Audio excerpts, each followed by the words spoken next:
Hi, everybody. Oh. Hi, everybody. We're going to get started. Thank you. Thanks to everyone for coming and for being here on this last Thursday before Thanksgiving break. And I'm just going to briefly introduce the panel and then turn it over to Walker, who's our moderator, who will introduce the panelists. But my name is Katie Michaels. Really grateful to our panelists for all making the trip up to New Haven.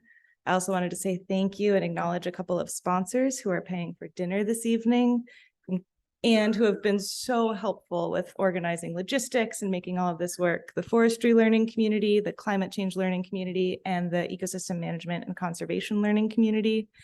And then I wanted to give a special shout out to Heather at Seabay, who's right there. And Peter Howell, who's here in person, and Julia Mettler-Grove and Mary Powell, who work with the Conservation Finance Network and have also helped create this event.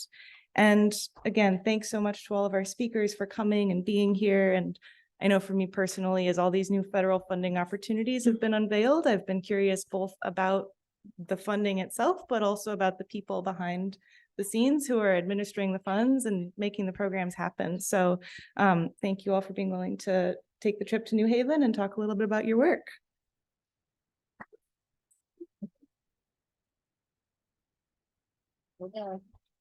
And with that, I'll introduce Walker, who is the Vice President of the Mid-Atlantic region and the Connecticut State Director for the Trust for Public Land, who will moderate our panel. Thanks, Walker. Hi, everyone. It's good to see you. It's good to be here. I'm an alum of the school from 2010, and I co-teach the spring strategies for land conservation course with Brad Gentry. I'm really thrilled to be here with this very esteemed panel. It's a big panel, which means we have a lot of expertise and a lot of knowledge on the stage. These are folks who have made their careers at many different federal agencies. These are folks who are working every day to solve the environmental problems that we all care about. These are the problems that you all are here at YSE to study. And it really is a gift to be able to hear from them today, to learn about what they're working on, to learn about their career paths, and to talk about the opportunities of this current moment. So a note on that. So I work for Trust for Public Land. I work with folks who just started in conservation yesterday, and I work with folks who have been working in conservation for their entire careers, and they might retire tomorrow. And what those folks say is that they've never in their lives, in their careers, seen this much opportunity in the form of federal funding for conservation, for climate change, for nature-based solutions. I've heard it called a tsunami of funding. I've heard it called a watershed moment. I've heard it just described as unprecedented. And I think that regardless of the metaphor, what we'll hear today is that with this once-in-a-lifetime opportunity comes a once-in-a-lifetime challenge to put this much funding to work. It's strangely not easy to put this much money to work. So I hope that everyone will, I hope you'll bring your questions and we'll listen to what these folks have to say, and that we'll all leave here today with a better sense of the magnitude of the opportunity and the challenge. And hopefully also you all will leave here with a better sense of what does this type of career trajectory look like, and with some curiosity, or whether and how you might follow that. So with that, we're going to introduce our panelists. So I'm going to ask each of you to introduce yourselves. Of course, say your name, but the agency that you work for, and share a little bit about your work. And for your introductions, take about 2 minutes. So let's start with Amanda. Sure. Hi, I'm Amanda Basso. I work at the National Fish and Wildlife Foundation, and on the panel, I am the one of these things is not like the other. The National Fish and Wildlife Foundation is a nonprofit foundation that was created by Congress 40 years ago. There are a handful of foundations that are like us. we were created for the purpose of pooling and leveraging public and private money and getting it out back on the ground for conservation. And so we partner with just about every federal agency that does any kind of on the ground conservation, including some that you wouldn't think of, the Department of Defense. The primary tool in our toolbox is competitive grants. And so we run dozens of competitive requests for proposals every year that generate thousands of grant proposals, and then we put the money back out on the ground. I am the Northeastern Regional Director. So my region covers Virginia to Maine. And in that capacity, I oversee all of our grant making and fundraising in that region, which includes large and much larger programs because of said onslaught of federal funding for the Chesapeake Bay watershed, the Delaware River watershed, the Long Island Sound watershed, Central Appalachia, and something we call Northeast watersheds, which is really sort of New England states and New York. So we fund just about every kind of conservation imaginable. The most significant impact from infrastructure for NIFWF has been, we've dramatically increased the size of a program we call the National Coastal Resilience Fund, which is a nationwide program that funds coastal resilience, nature-based solutions to coastal resilience. That program grew from about a $35 million program to a $140 million program annually. And then we have a brand new program, which is a partnership with really the federal family called America the Beautiful Challenge. We just announced grants today for those. That program was 110 million last year. It's 140 million in grants we announced today. That's 100% infrastructure funding with the exception of the NRCS pot that's in there. I'm sorry, the Natural Resources Conservation Service. So that's me. Thank you. So yes, I'm Damon Mee with Natural Resources Conservation Service, and I'm actually the state grazing specialist in New Hampshire. So the NRCS, Natural Resources Conservation Service, we're going to try and stay away from acronyms as much as we can, but so the NRCS is part of the U.S. Department of Agriculture, and our goal, our kind of mission statement is helping people help the land. So we help private landowners and operators on private lands understand and implement conservation solutions. And more recently, there's been a really great push on looking at climate solutions. So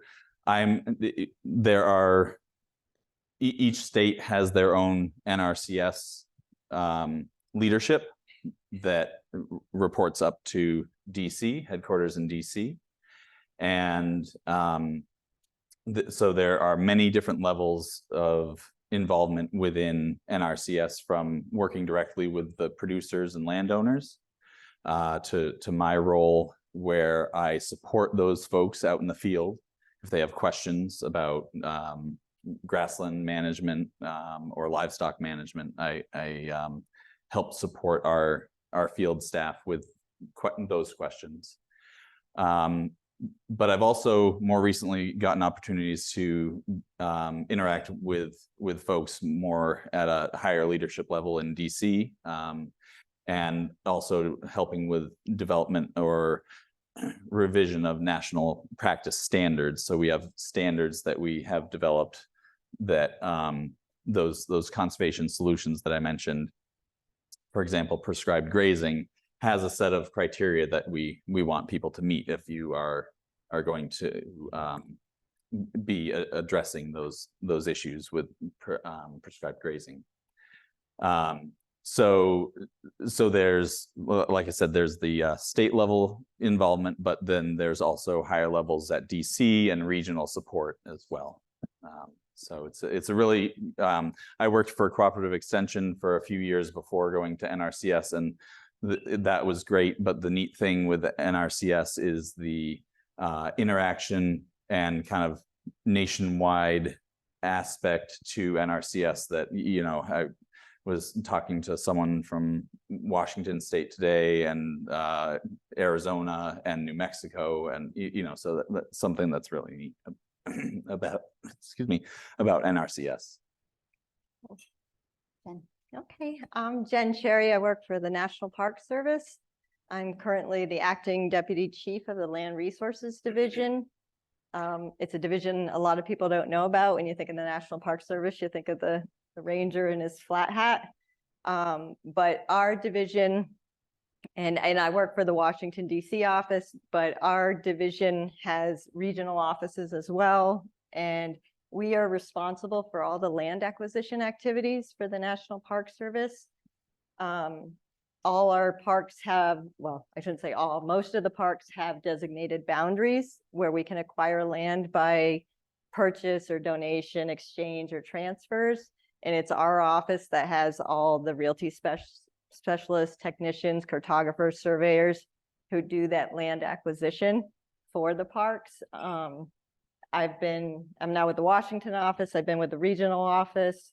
I can talk a lot about kind of the project management side of it. It's an incredibly rewarding job because you're acquiring land that's going to be there forever in theory, for the public to enjoy.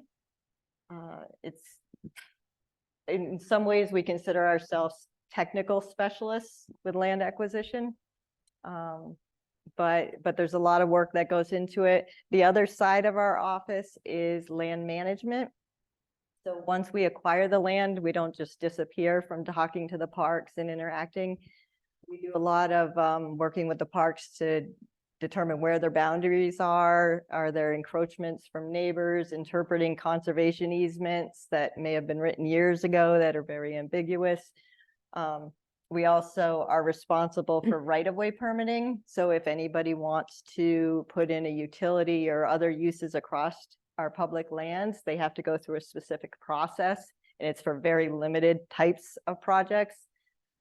So our office does both of those, but our primary funding is Land and Water Conservation Fund monies, which is one of the great, we've been given a great gift from the Great American Outdoors Act, where we now have permanent and full funding, and it's really changing our program.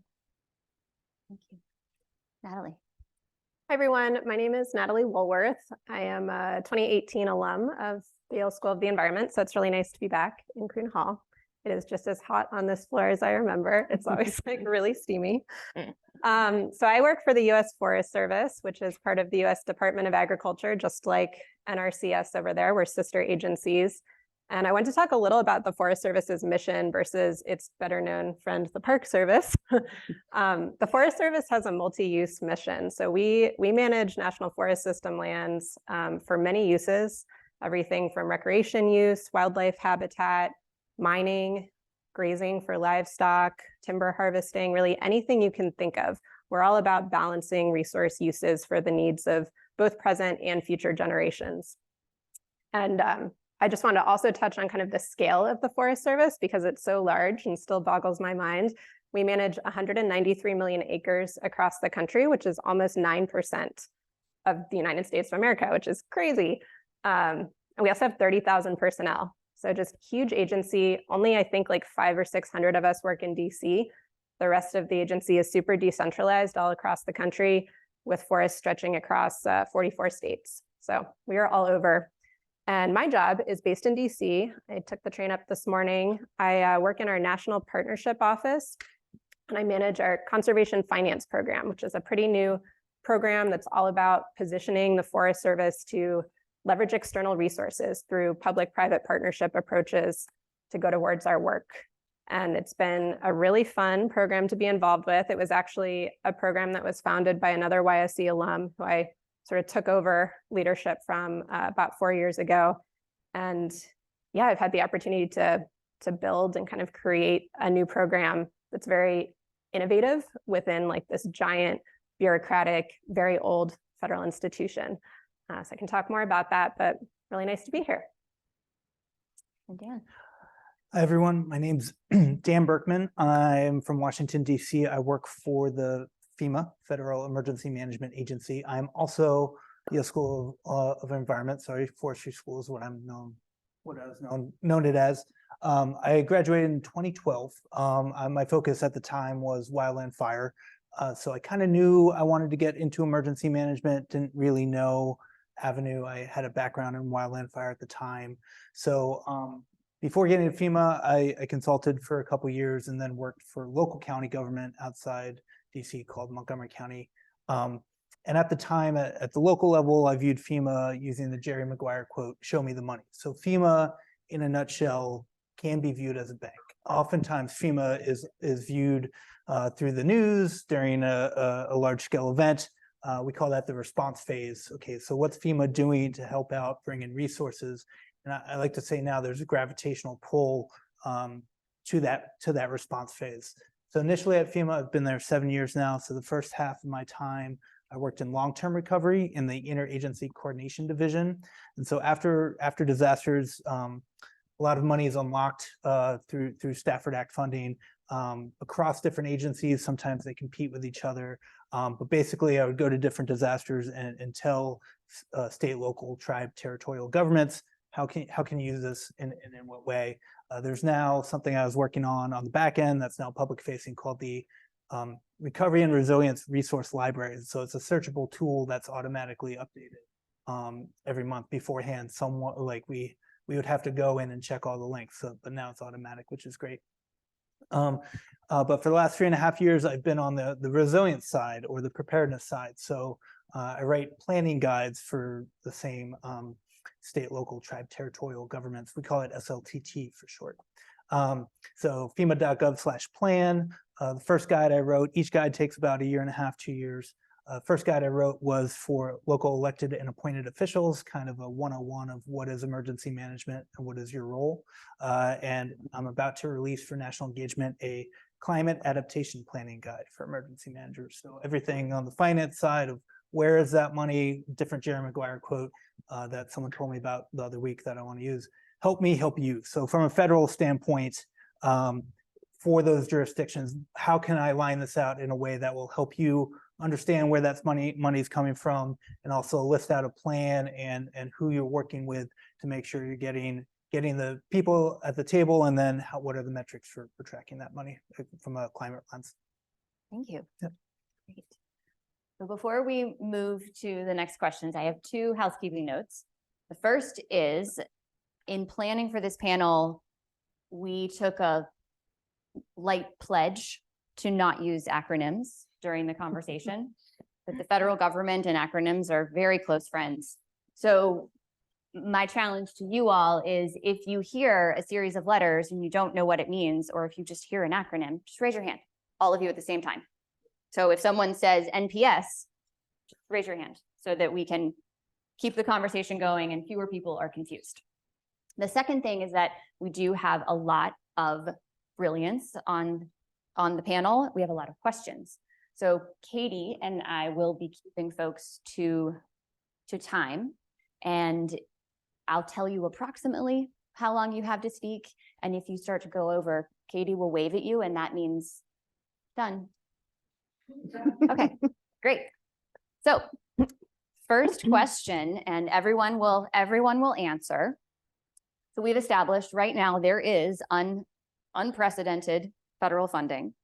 So you may have, some of you have touched on this a little bit, but how does your agency specifically administer funds to partners, and what are the opportunities created? And some of you referenced some of the legislation, but we're talking about the opportunities created by the Inflation Reduction Act, the Bipartisan Infrastructure Law, the Great American Outdoors Act, or Justice 40. So that's all on the table. What we really want to hear is what's working well as you are trying to receive this funding and deploy it. And my favorite question is, what's not working well? So let's start with Dan. We'll move this way.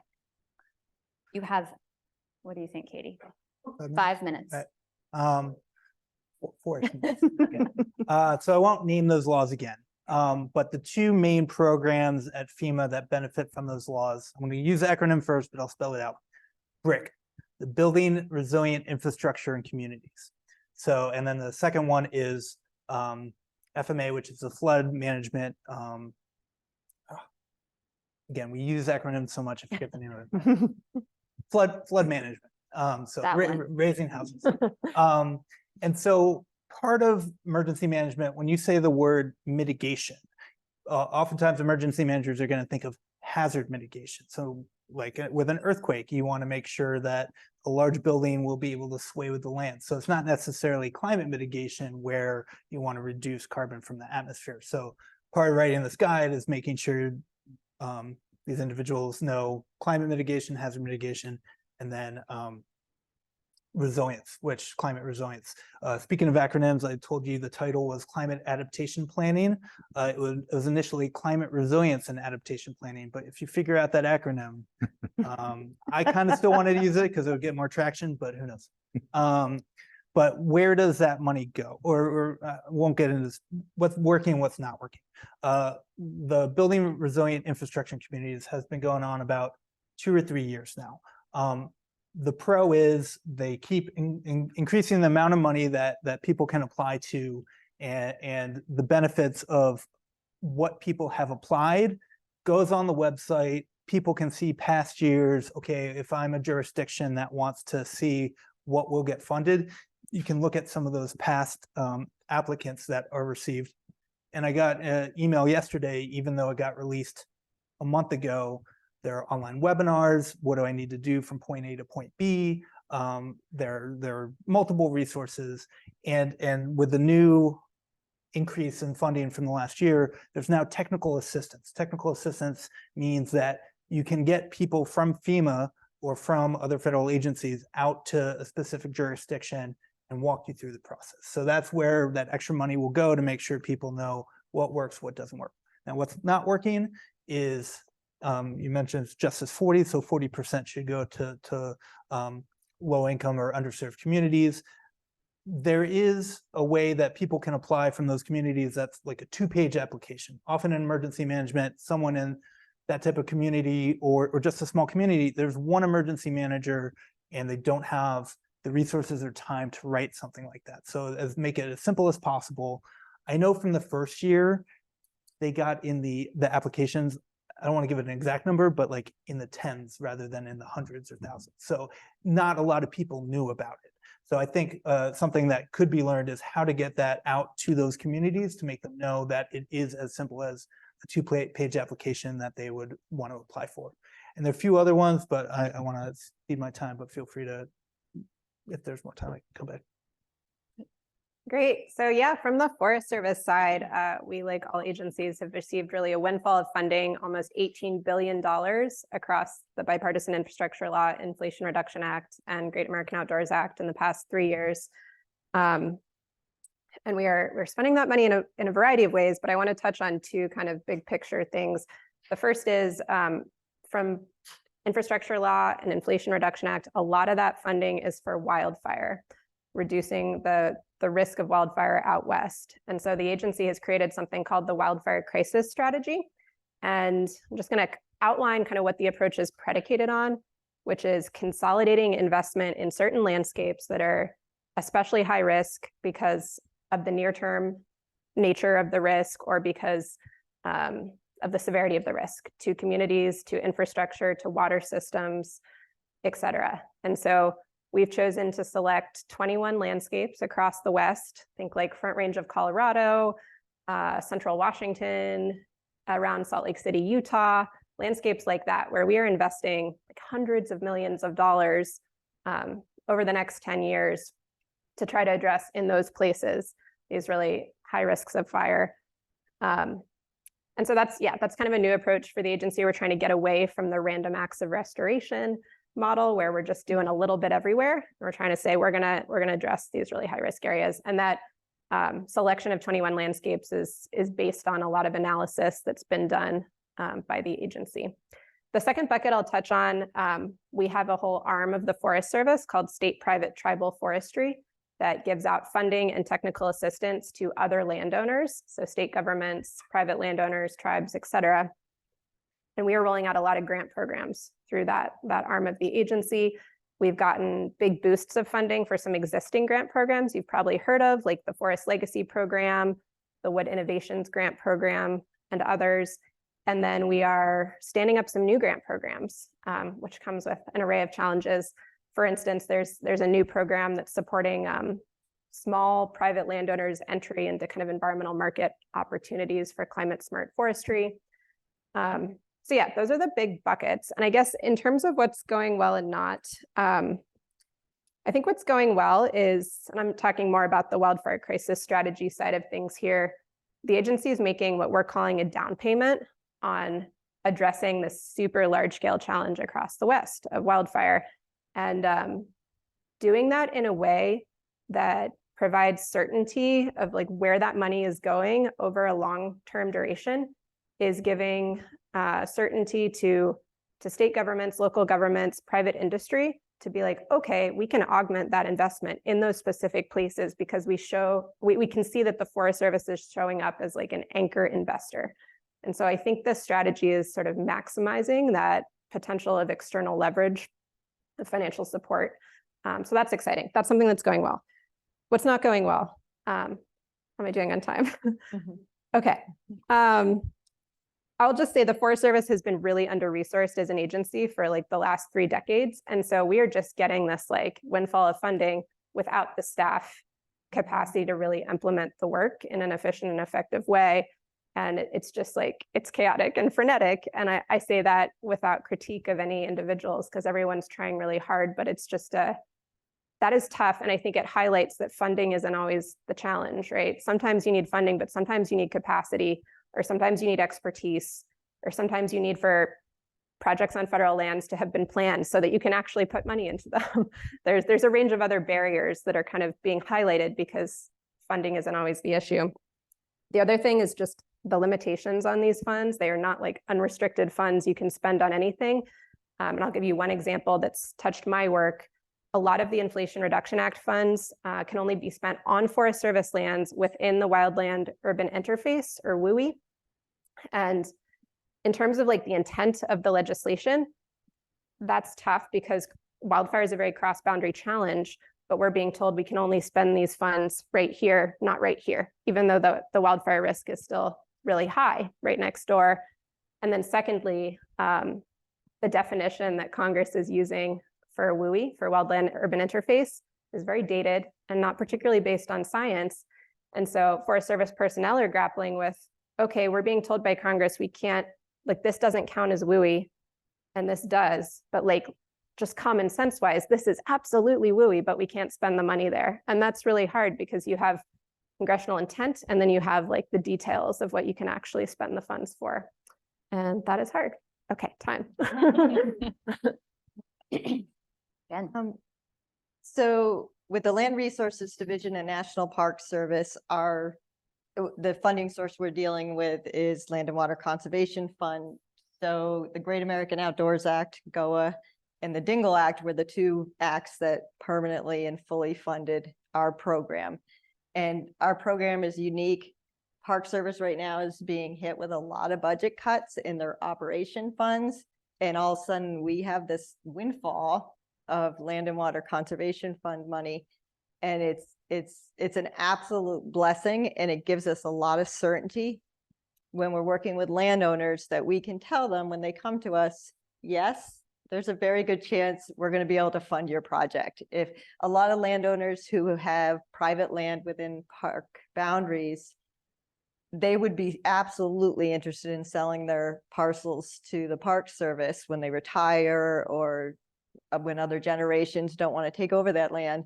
But we'd always say, well, we got to wait. We got to see if we get the money. And now we have a lot more certainty, which is great for our program.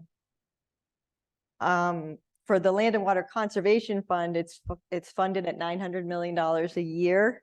However, portion of that goes to the federal side for us and our sister agencies for federal land acquisition. The other half is stateside, which is grant programs. And so it's a lot of money, but it is being dispersed in a lot of different directions, and it's competitive. So it's not just an automatic, you're going to get your full allotment. You have to have good projects that are competitive, that compete at the park level, at the regional level, at the Washington level, and then they go up to the Hill. And so as much as we think we have an amazing project, it still has to compete really well with a lot of other projects.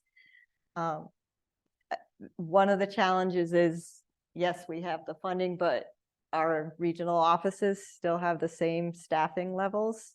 We're trying to ramp them up, to get people hired, get people in. We brought in the Washington office, I think we brought in 4 interns.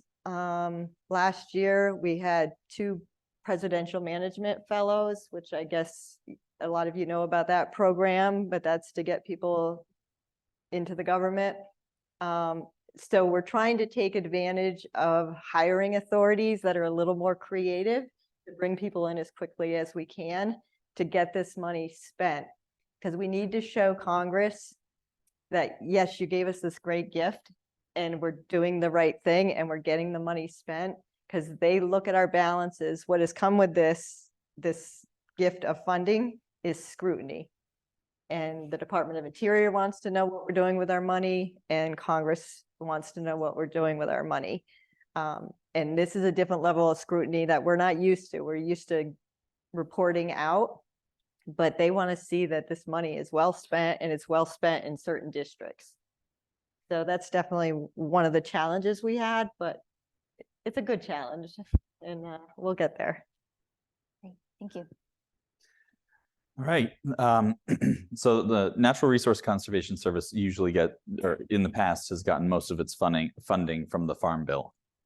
And so we, as I kind of mentioned before, we provide technical and financial assistance to private landowners to,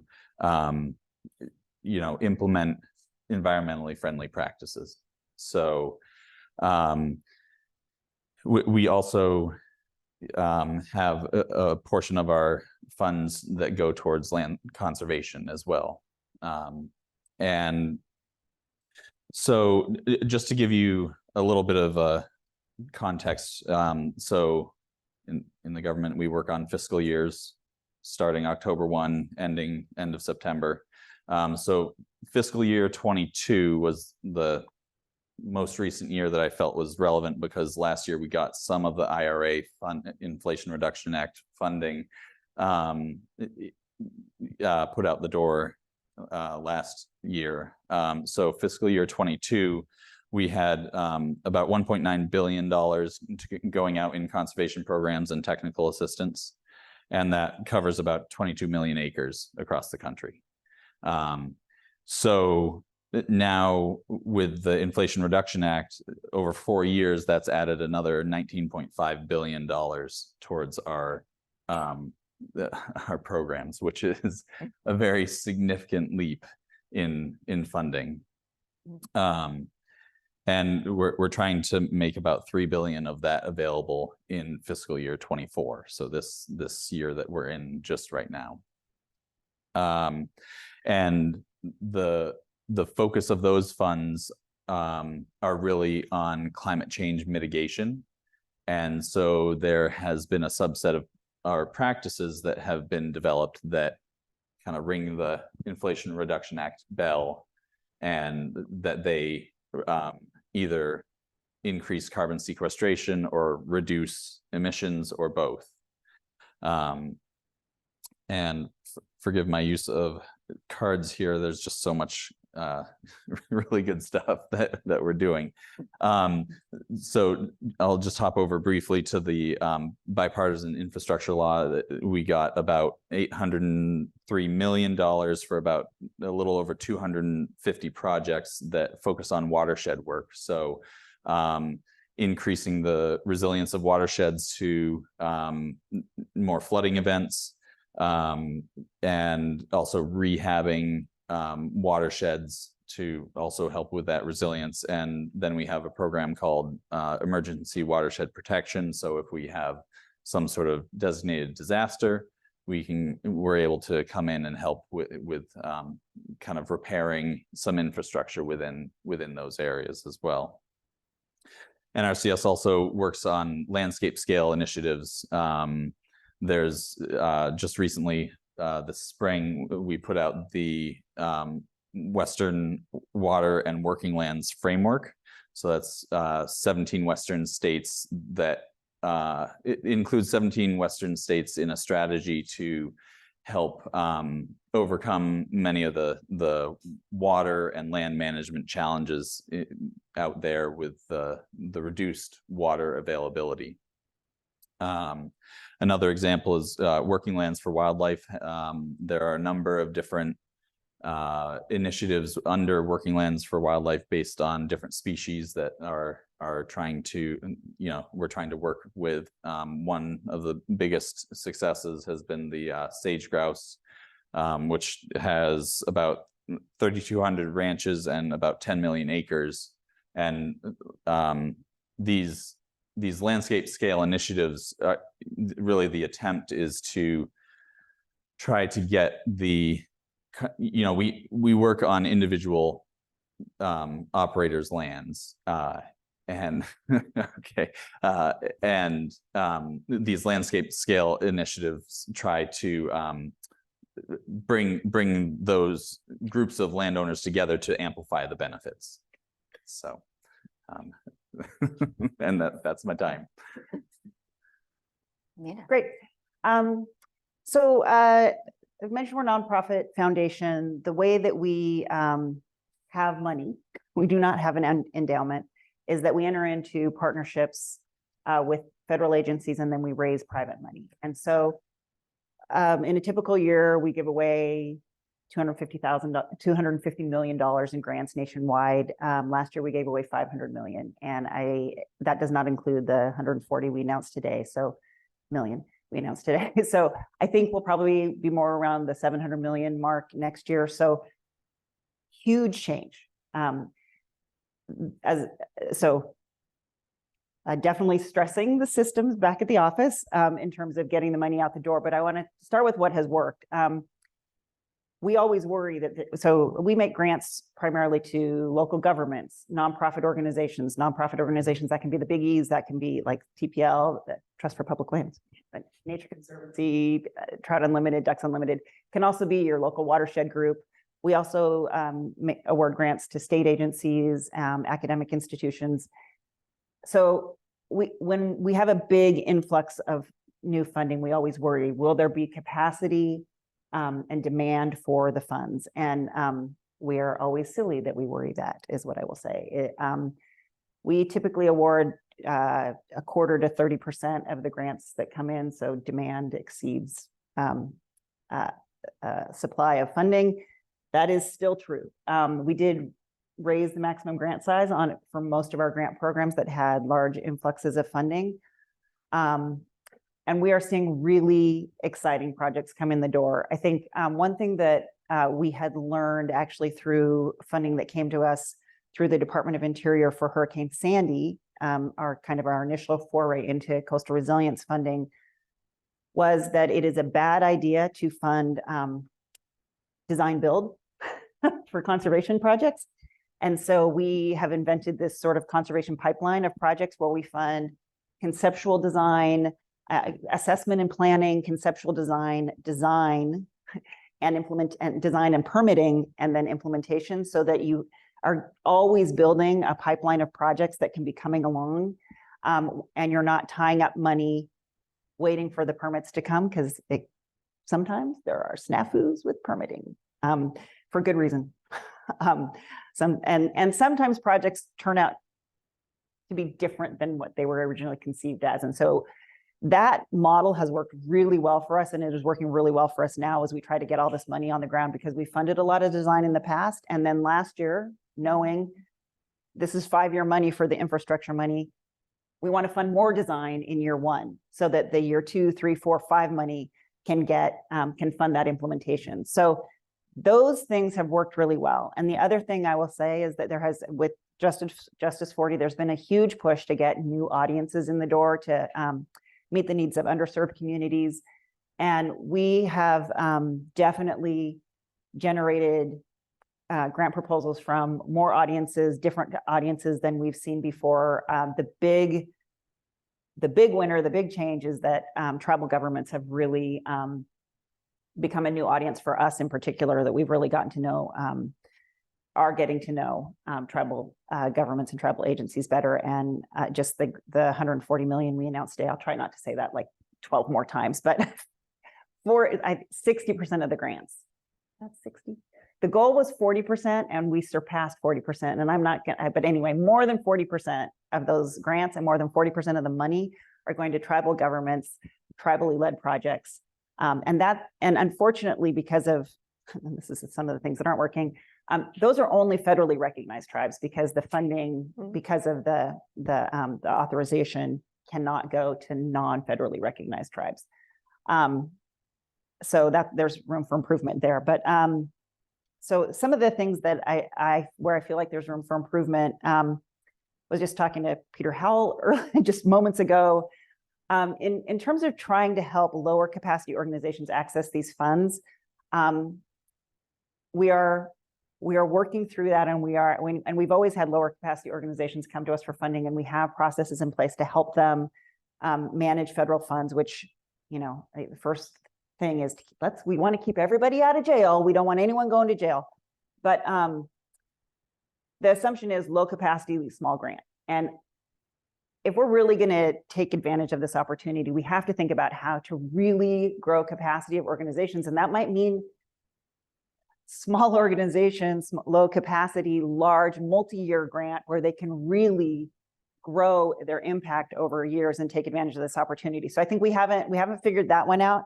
And then there's just some little conservation bugs that that keep me up at night. And AOP is one of them, aquatic organism passage, fish passage. Real quick, you probably all know this. We have road stream crossings. A lot of the water is going through pipes under roads. Most of the time, they're not sized appropriately for the volume of water going through, results in lots of erosion, but it also means that they're scouring underneath, fish can't get up. Bad for fish, bad for flooding, bad for water quality, bad. You have a massive influx of money to repair these.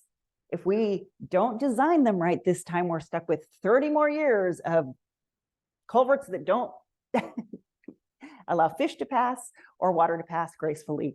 And so I feel like there are lots of opportunities like that where we could make big mistakes and be stuck with the results for another 30 years. And so in fact, at the beginning of December, I'm going down to the National Fish Passage Workshop. I think the federal family is really trying to coordinate fish passage funding, but it's just one example of that kind of thing. There's probably a ton related to like living shorelines and all sorts of things where we can make bad decisions, bad design now that we'll be stuck with, that won't do what we need them to do.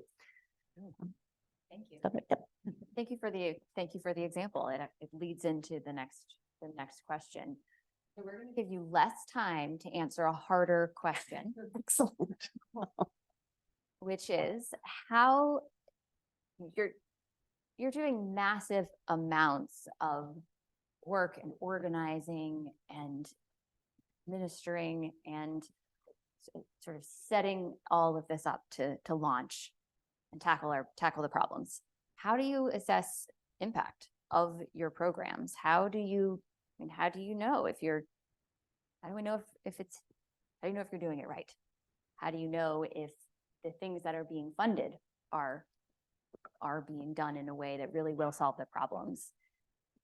It's a large question. So maybe follow Amanda's example and give us an example. Something about how you are thinking about impact, maybe assessing impact, short-term, long-term. I'll let you nod for a second, and then whoever wants to start first can.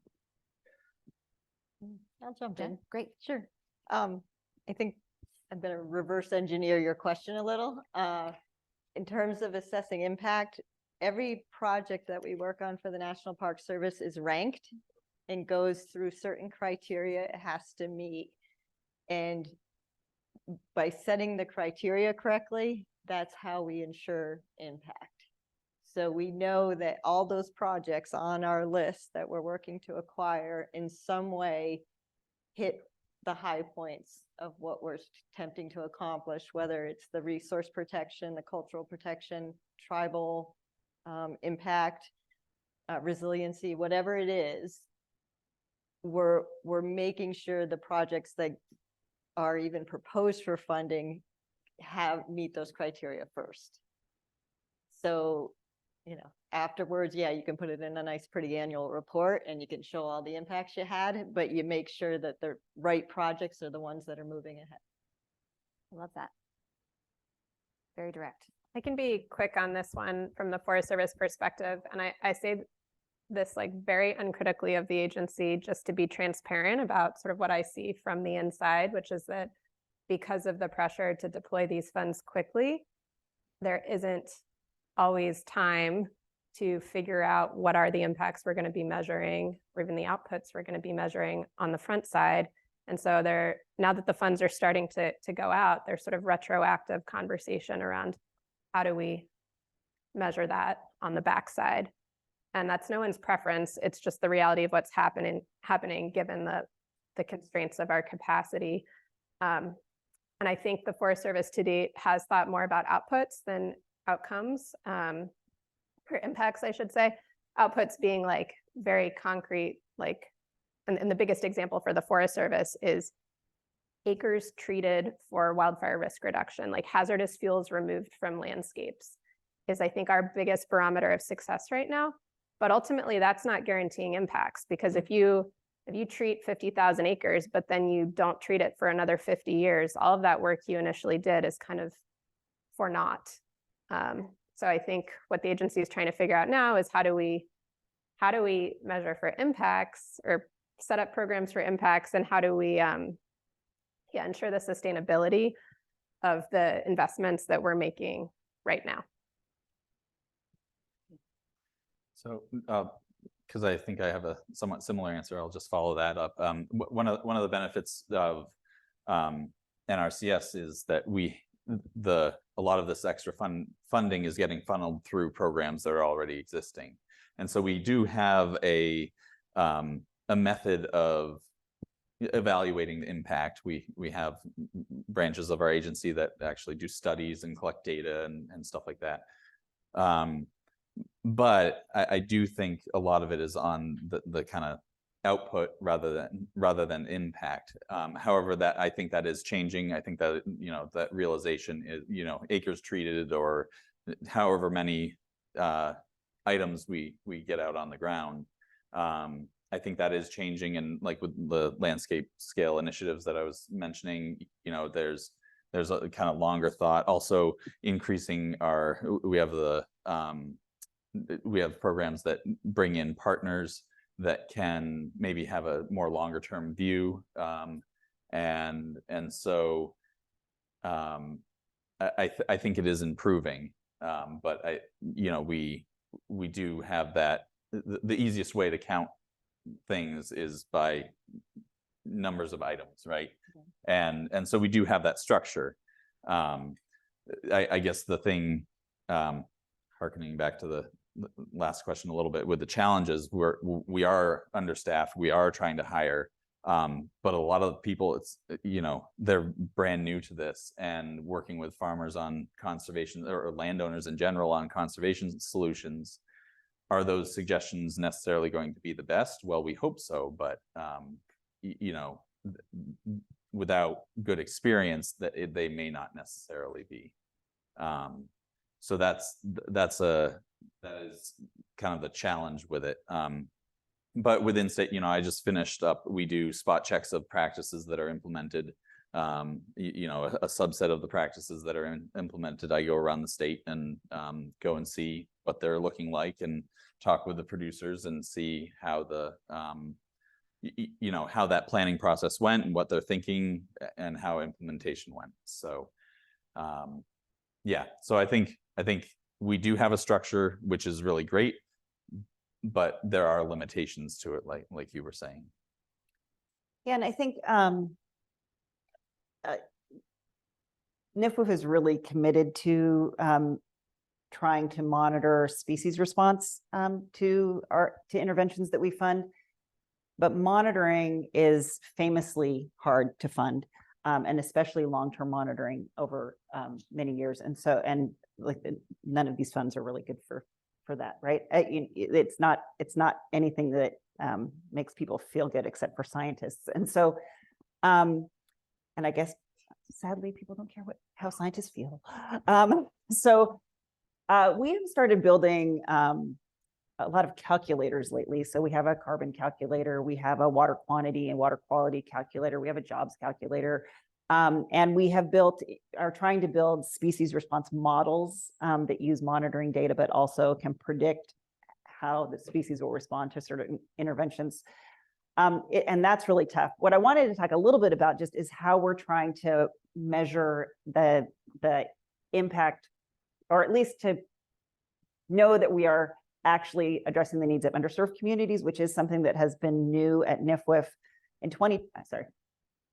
National Fish and Wildlife Foundation. In 2020, we realized that we didn't even have any baseline data on whether or not we were addressing the needs of underserved communities or engaging underserved communities. And when we started looking around at the tools that were available, we know, well, yeah, we can look at projects on a map and say what the demographics of the community where the dot are, and that was not satisfying. And so we didn't feel like that was really giving us information about who was benefiting from the project, but more importantly to us, whether or not those communities were actually engaged in the conservation. And we know, because we do project evaluation all the time, program evaluation, that communities that are engaged in projects will sustain them, and it's just a more meaningful engagement anyway. And we don't want to be funding projects that do conservation to communities. We want them engaged. And so we actually developed a couple of tools to assess the extent to which a community that's being served by a project is underserved, and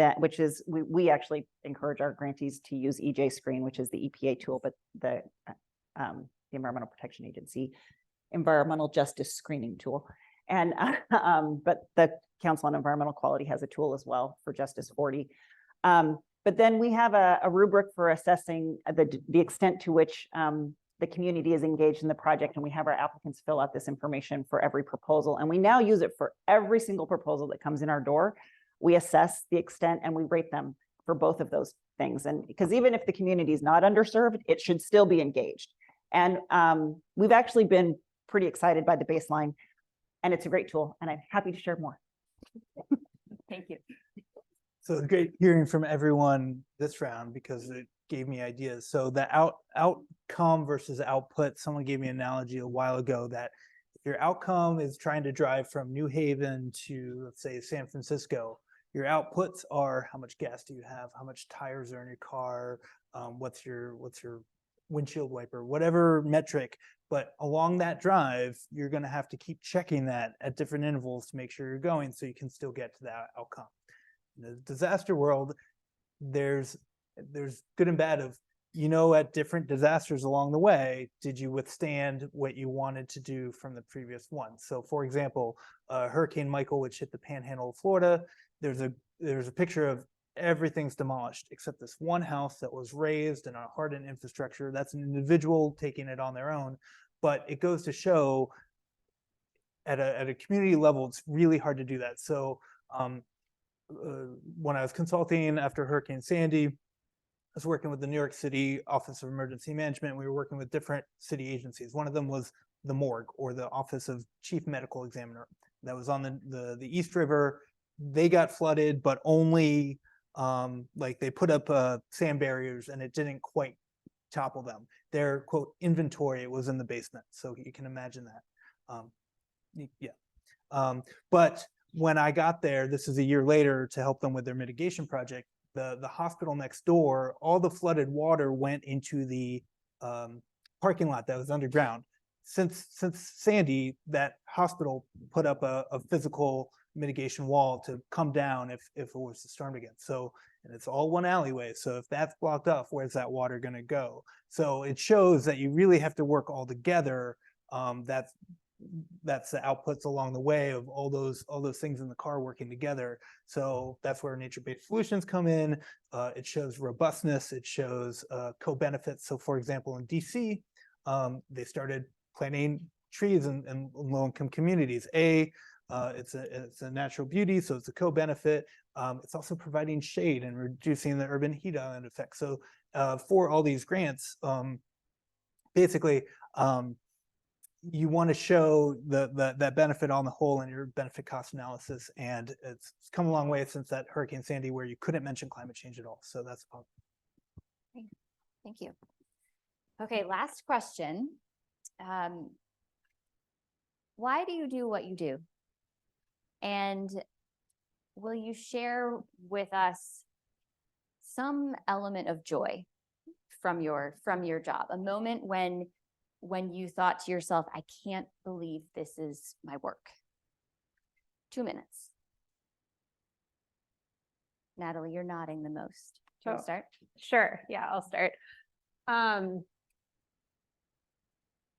Yeah, I'm still pondering the moment of joy, but I would say in terms of just working for the federal government, which I think is sometimes not a career path that is on people's horizons, it's just been a really compelling career opportunity for me personally. And I think a lot of my peers, just working for the federal government has afforded me like opportunities to step up and lead and create and build and innovate in a way that I've never had the opportunity to do professionally.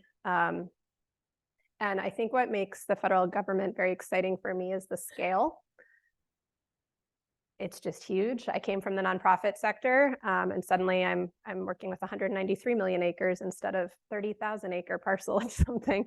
And I'm working with a $5 billion operating budget for the agency instead of, I don't know, $1 million or something. It's just like that gradient of scale. It's so immense at the government. And the potential of government work really is about scale. It's not about speed. You have to be okay with really slow change. Some people just personality-wise, that doesn't work for them, and that's fine. But for me, I think I have a fairly incremental view of change anyway, and being able to be part of that on the scale that the federal government provides is really motivating and inspiring. And I would hope that you all would take a look at the government as a place of potential for your careers. And I guess in terms of a specific moment of joy, I had the opportunity to kind of co-lead the establishment of a new program outside of sort of my day job focused on carbon partnerships for the Forest Service. And I don't know, just like 2 years in, I just sort of looked up and was like, this program wouldn't exist at this giant federal agency. It still doesn't quite exist. We're still starting it, but you know, it wouldn't be here if it weren't for like the labor of love of the last 2 years, all the hours and the effort that I put into it. And like, it's not yet, but it has the potential to be kind of a game-changing program for the agency. And it's the first time the Forest Service has ever taken a stance on the carbon markets or on carbon investment generally in federal lands. And just being a part of that is kind of insane to me. It's not what I expected from my career, but it's been amazing. I'll stop there. That's perfect. And so I heard awe and I heard gratitude, which could be joy. So just Thanks. and go with them. Jen, you want to go next? Oh, sure. So my background, I went to law school and then I got my master's in environmental and conservation law. And I didn't know the world I'm in now even existed. I didn't even know this was an option as a job. And my first position with the federal government was with the Fish and Wildlife Service. And I'm dating myself 20 plus years ago. And I came in as a GS5 legal instruments examiner. And I had law school loans and my master's in law loans. And I loved it. I loved the job. I barely could pay any of my bills and it was wonderful. But back then, to get your foot in the door, you had to take what you could get. And now it's actually different and it's better for this generation that you can get in at a much higher GS level and you don't have to necessarily suffer at the low levels and work your way up. Can you say what a GS level is? General service scale. yeah, Yeah, general it's the schedule. pay scale. So a GS5 is very low, just in case you didn't know. You know. But the mission of the Fish and Wildlife Service was phenomenal. I loved the fish and feathers, and I worked in Colorado in that program, and then I worked in Alaska, and like said, the scale of what you do is phenomenal. You're working on local projects, but huge local projects, and sometimes you're working on little tiny projects, but you're making such an impact, and it really is a great feeling. And I went from that and I went to the nonprofit world for a while before I came to Park Service. But there's very few times, I think a moment of joy was probably when I was the realty officer for the Northeast region. And in one year, I worked on the Stonewall National Monument, getting that created, Katahdin Woods and Waters National Monument, 88,000 acres in rural Maine. That's huge for the Northeast. We worked on there's so many amazing projects. You work on the Harriet Tubman Underground Railroad in Maryland. You're working on Acadia National Park. You're working on Richmond National Battlefield. Whatever your passion is, in at least in my field, you're gonna hit those marks.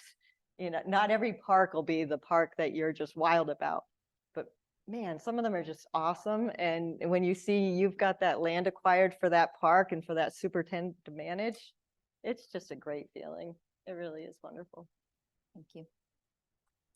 I'll go next. I've been imagining myself in your seat because I've been there as of 10 or 12 years ago.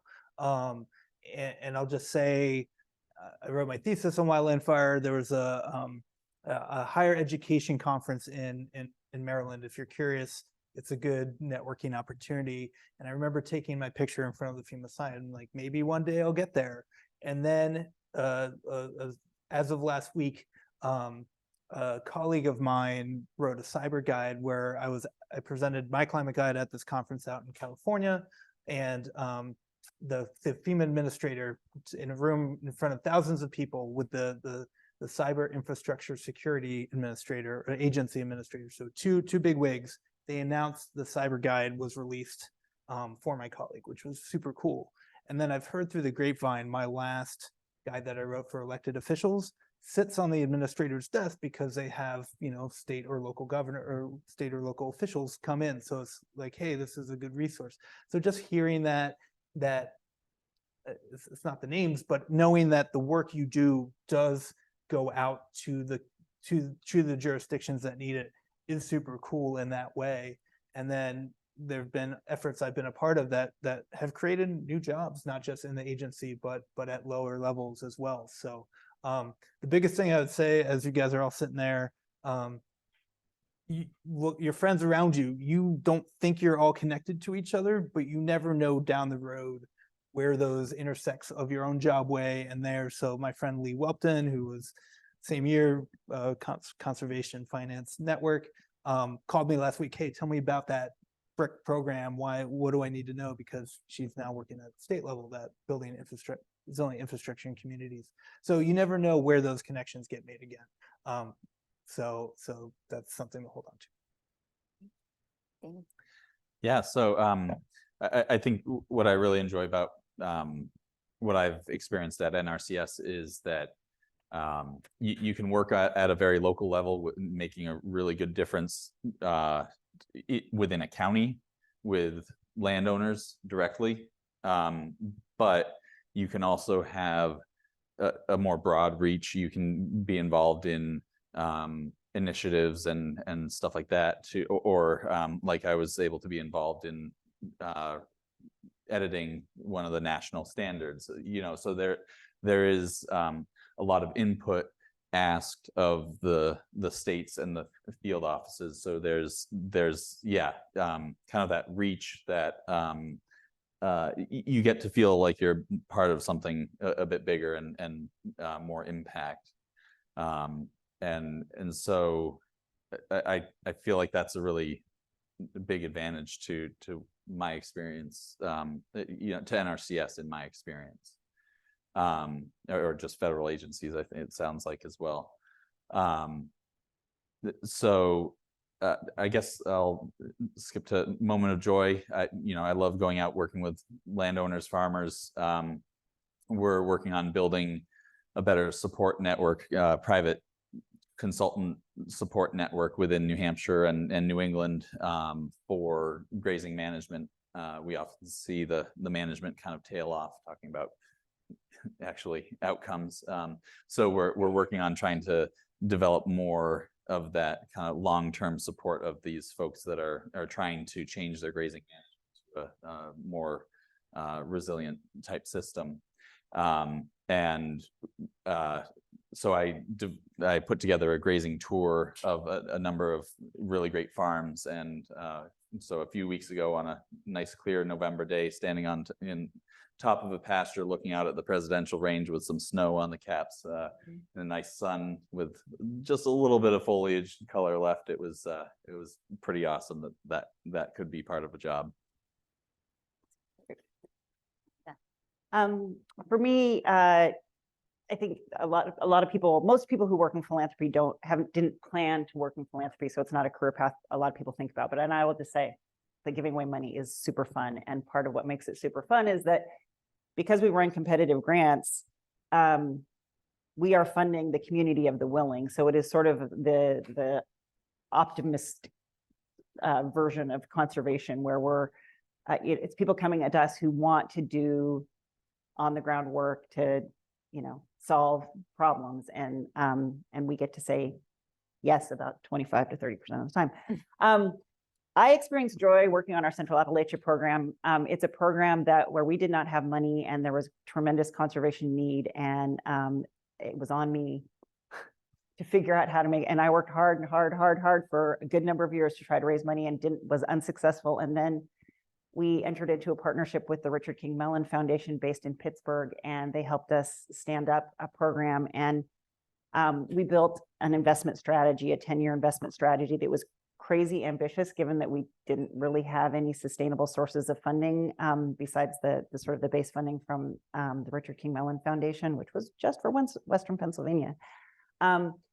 And we came up with this idea on the aquatic side that we wanted to invest in watersheds where we would invest in cold headwater streams and see response from eastern brook trout that would have benefits downstream for freshwater mussels, which are not particularly iconic, but really, really threatened.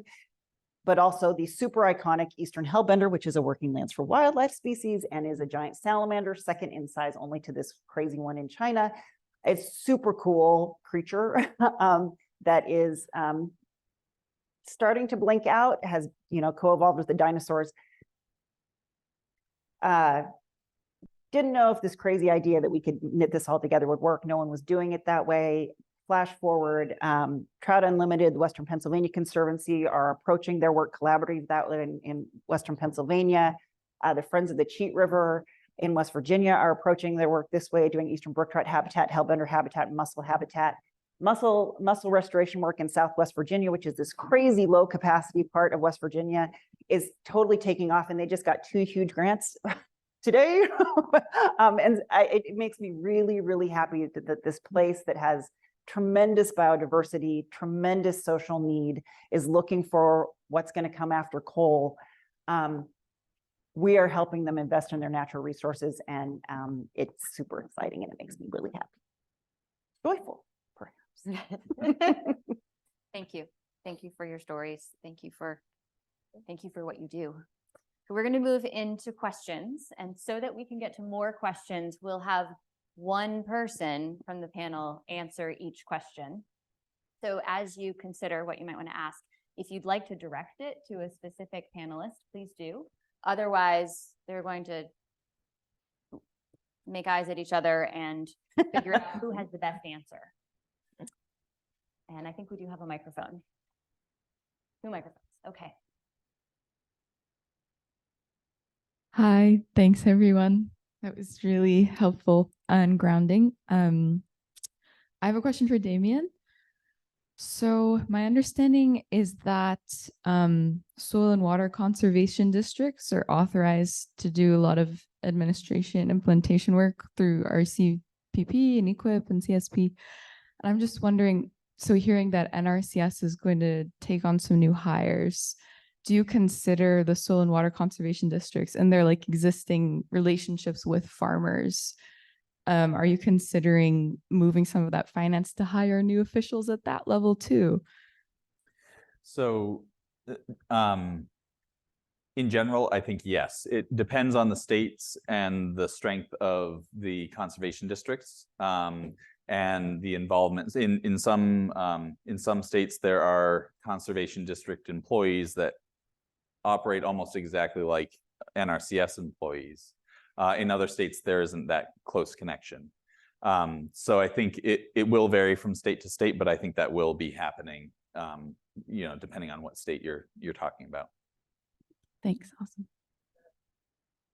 Awesome. My question is for Natalie, and thank you all for talking. Is your office, do you primarily seek collaboration and partnerships for the sake of like augmenting funds? Is that kind of your whole thing? Or do you also look for things in partners like capacity building, management expertise, stuff like that? Or are you just focused on the money side?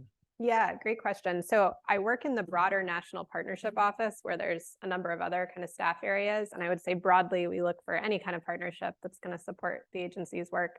My team on the conservation finance program is focused on partnerships that do have sort of a financial leverage angle. But that always comes with capacity and expertise and other stuff too, which is great. And the more we do this work, the longer we've done it, like that's more notable. It's not just the money that we're adding. It's the capacity to an under-resourced agency. It's science expertise, monitoring expertise, like all this other stuff that our partners bring with them.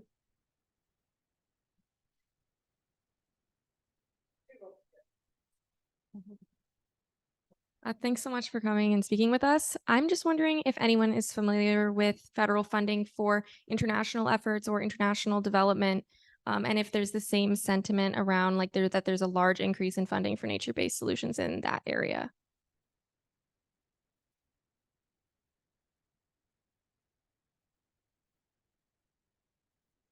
Yeah, I'm not very familiar with it. I know there is an international portion of NRCS that is working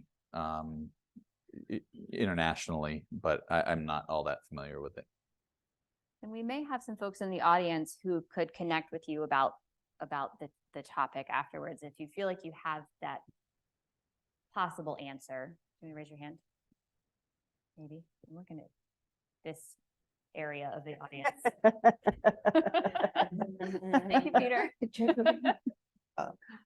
I'll give one. FEMA is obviously more nationally focused, but USAID would probably be the main source of kind of, at least on a disaster front, maybe mitigation front of where some of that money might come into play internationally. We do have a very small international office, but it's more like best practices and any funding. This is a question, I guess, for Natalie and maybe Amanda also, and it's a follow-up on the last question. Given your focus on public-private partnerships and leveraging private capital, the influx of federal funding you're getting now, how is that impacting that function? In other words, given the quantum you have, do you qualitatively look at partnerships in a different way? Are you able to mobilize more, or are the constraints actually hindering that? Would like to hear more about that. Yeah, that's a really good question. I think the messaging around the program I run has changed a lot since we've had these windfalls of funding. We are talking less about we're in this crisis moment where we don't have enough funding to do what we want to do tomorrow. And instead, we're talking about once this funding is gone, what's the long-term sustainable partnership model, governance model, and funding model that's going to carry us forward. And so I think, we have a much longer term lens, and that's kind of how we market ourselves internally at this point. And I think in addition to thinking a lot about funding, to the prior question, I mean, that is still our focus, but we are really digging into governance models, for instance. And like, if you don't have a strong governance model in place, you're probably not going to have a cost sharing platform and a collaborative structure in terms of sharing and deploying or aggregating and deploying funding. So yeah, I think it's become a broader conversation because of all this federal funding we have right now. And to one of my points in the prior questions, that idea of Forest Service funding as an anchor for additional investments. I mean, we're thinking about that in a strategic way. Like if the Forest Service is committing X amount of funding in this landscape, how do we use that to maximize the leverage that we can have from other players, be it state, private industry, et cetera?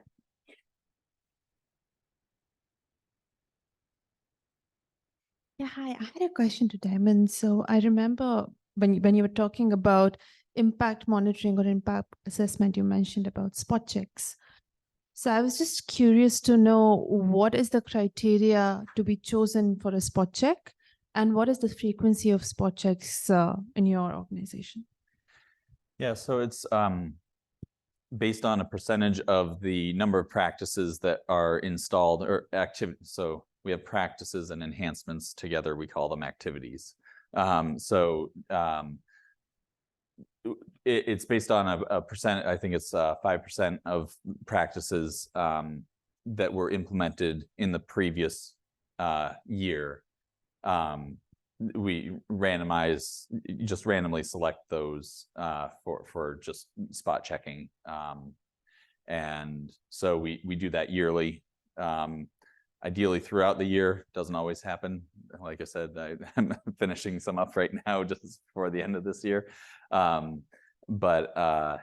so I hope that answers it well enough.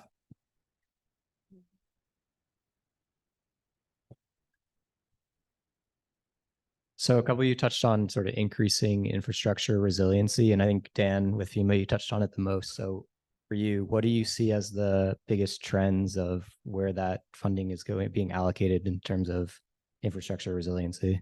Yeah, I would say the biggest one would probably be low carbon material. So if an event were to occur, or if you're building something new to be more resilient for an event, rather than, it's like lead pipes. We don't want to use lead pipes the same way for health reasons. Why would we use carbon-based material for something that we can do non-carbon-based material? So that's a big infrastructure one. But then I would also say other ones are like, I talked about the trees, but like it's the co-benefits of, I heard this at the conference last week of being out west with wildfires, encouraging rock landscaping rather than vegetation, because that's going to use up water, and then it's more native to the environment. Plus it looks nice, and then it will reduce wildland fire risk. So thinking about all those co-benefits in a way that will, there's some, no pun intended, low-hanging fruit there that you don't need to go very far to make something look good and then be reasonable on the long-term resiliency front.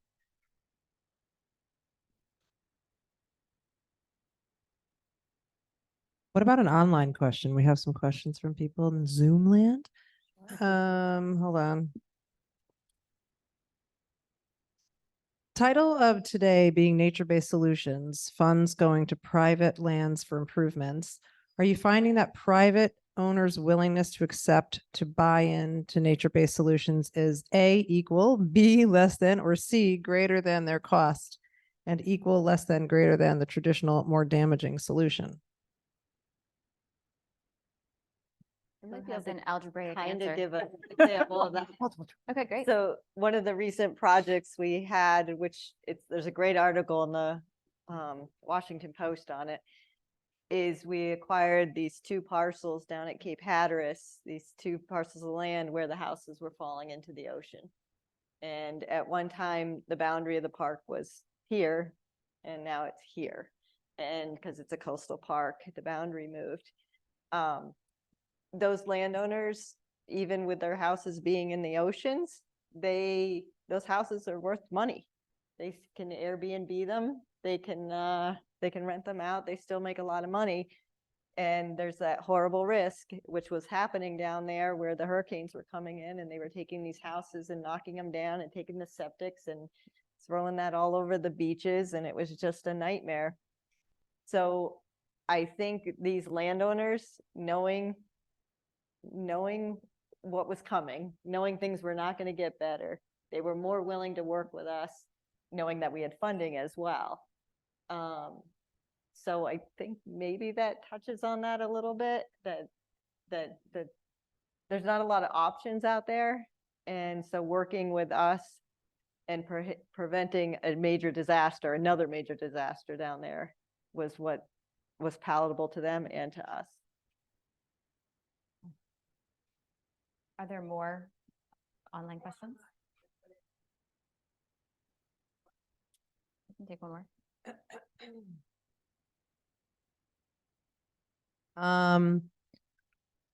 Hold on, just trying to read which one. Okay, with so much hiring and high needs to spend dollars on good projects, suggestions on what to look for. So maybe some keywords on career pages to navigate to those jobs. Many of them remote or requiring relocation to DC regions. I'll take this one. So at least with emergency management, there are some loopholes to the USA Jobs black hole. There's a reservist program that, and I'm friends with people in the Office of Environmental and Historic Preservation, the Community Assistance Recovery Support Function, which is basically what Yale School of the Environment's in a nutshell, of trying to bring different community members together. So that's a foot in the door. And then when those USA Jobs come up, they know who you are and what you do. There's also, talking to someone before, Pathways programs or Peace Corps. There's a certain eligibility that you can get on certain lists before either Veterans Preference or others as well. So I've been in your shoes of trying to do USA Jobs and just not know what the rules are. I've read a lot of resumes. Honestly, you have to hit their keywords over and over again so it gets through the computer system, like ad nauseum, like each bullet. And it doesn't have to be 2 pages. A federal resume can be as long as you want.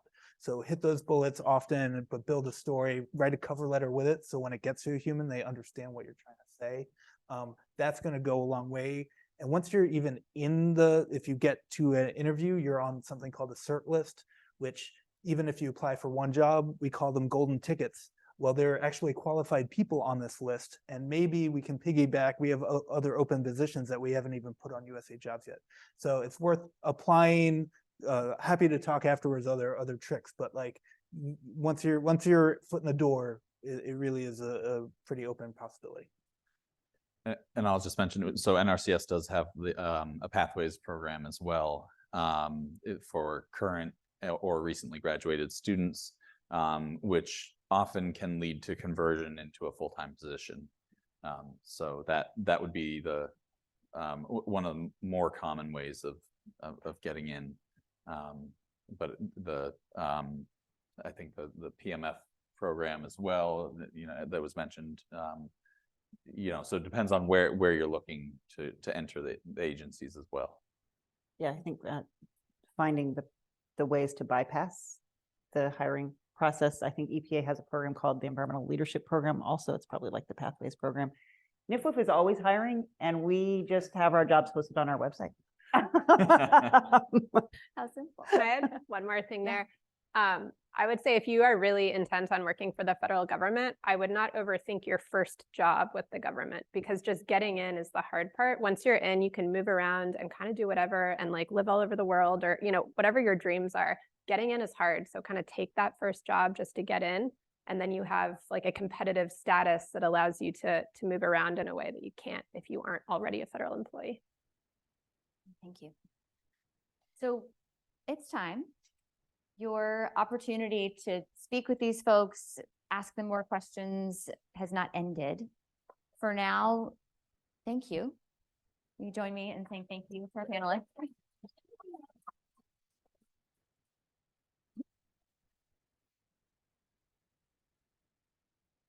And Katie is going to tell us what happens next.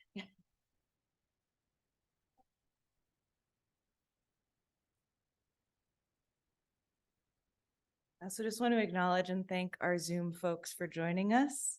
I'm about to talk about something that is a little less relevant if you're on Zoom. But we're going to transition to dinner. Outside, we have 2 different types of dinner.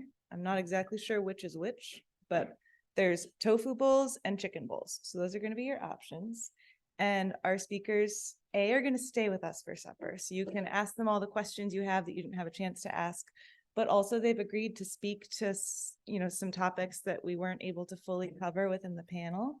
So if you're curious to dig in more on this topic of federal job opportunities, what it's like to work for the federal government, how to navigate USA jobs, also what it's like to work for organizations who work with the federal government or intermediaries like NIFWIF, Amanda, Jen, and Natalie would be happy to talk about those subjects and anything else. And they'll be in the knob on the left side. If you want to learn more from Damon about working with agriculture and working lands, he's going to be in the little cafe area where the wooden tables are.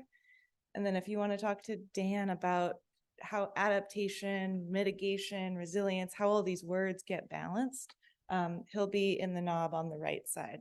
And feel free to rotate around and go far beyond those topics, but just to give a little bit of a container for the dinner conversation. And with that, I think let's give one more round of applause and thank you.